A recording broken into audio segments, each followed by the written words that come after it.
Hari ini kita ke laut yang biasanya identik senja santai dan surfing. Tapi sekarang, gelombang di Karibia jadi gema senjata dan kapal perang. United States Navy kirim kapal induk terbesar dunia ke wilayah Karibia. Sementara Venezuela siagakan rudal-rudal Rusia, bilang siap hadang siapapun yang datang. Lihat ini, sudah mulai dari serangan kapal narkoba, lalu pangkalan militer di Puerto Rico disiapkan. Kawan, ini bukan sekadar perang narkoba, ini pertarungan global Barat versus Timur. Kamu siap tahu gimana semua ini bisa meledak? Sejak awal 2025, AS melakukan serangkaian serangan terhadap kapal yang diduga narkoba dengan asal dari Venezuela. AS lalu kirim armada besar ke Karibia, kapal induk USS Gerald R. Ford, destroyer, kapal selam nuklir, menurut analisis, untuk operasi yang jauh lebih besar daripada hanya serangan narkoba. Venezuela tak tinggal diam, mereka mulai latihan militer besar-besaran, memperkuat garis pantai, dan menggandeng Rusia sebagai sekutu pertahanan.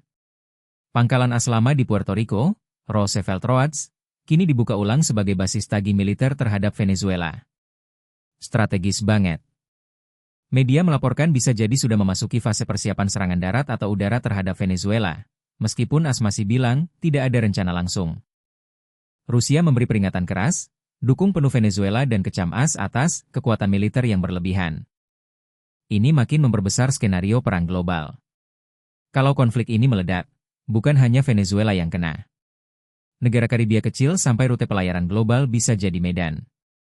AS klaim perang narkoba, tapi banyak analis bilang, ini soal regime canggih, kontrol minyak gas, dan pengaruh geopolitik di kawasan.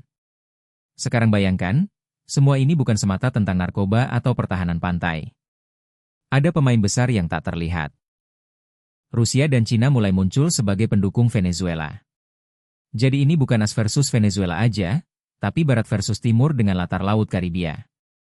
Dan yang paling menegangkan, AS menggunakan legalitas yang longgar, menyerang kapal yang diklaim narkoba, tapi tanpa bukti publik yang meyakinkan.